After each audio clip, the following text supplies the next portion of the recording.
ભાવનગરમાં દર વર્ષની જેમ આ વર્ષના અંતિમ તબક્કામાં પણ વિવિધ દેશોમાંથી યાયાવર વિદેશી પક્ષીઓ મોટી સંખ્યામાં આવી પહોંચ્યા છે.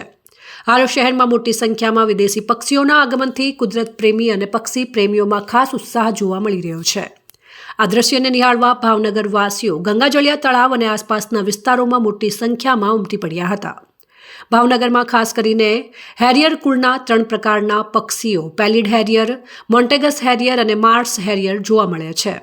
આ ઉપરાંત હોરેનરી કુળમાં આવતા વિવિધ જાતિના બગલાઓ જેમ કે પેઇન્ટેડ સ્ટોર્ક, લિટલ ઈ ગ્રેટ, ગ્રેટર ઈ ગ્રેટ તેમજ આઇબિસ જેવા પક્ષીઓ પણ આકર્ષણનું કેન્દ્ર બન્યા છે.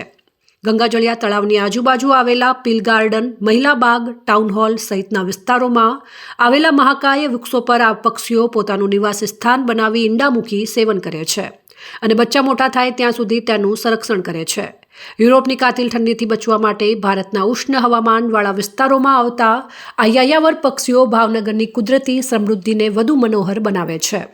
વિદેશી પક્ષીઓના આગમનથી શહેરનું પર્યાવરણીય સંતુલન અને કુદરતી સૌંદર્ય વધુ ઉજાગર થયું છે. ત્યારે પક્ષી પ્રેમીઓ અને કુદરત રસિકો માટે આ સમય ખાસ આનંદદાયક બન્યો છે. Doctor Tejas Joshi, brand ambassador સ્વચ્છ ભારત મિશન ગુજરાત સરકાર અને નેચર એક્ટિવિસ્ટ. સર યાયાવર પક્ષી આવ્યા છે જણાવો. ભાવનગર એ યાયાવર પક્ષીઓનું મોસાળ કહેવાય છે.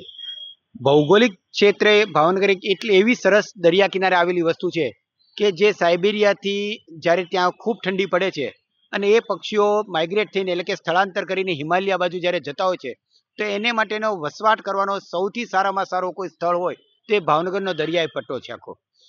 આખા ઇન્ડિયામાં ભાવનગરનો દરિયાઈ પટ્ટો સૌથી મોટામાં મોટો 140 કિલોમીટરનો દરિયાઈ પટ્ટો મળે છે અને એનું વાતાવરણ અને એની ભૌગોલિક પરિસ્થિતિ એટલી બધી સરસ છે એટલે યાયાવર પક્ષીઓ લગભગ ઓક્ટોબર માસમાં અહીંયા આવે છે અને ફેબ્રુઆરી માર્ચ મહિના સુધી અહીંયા રહે છે, પ્રજનન અહીંયા કરે છે.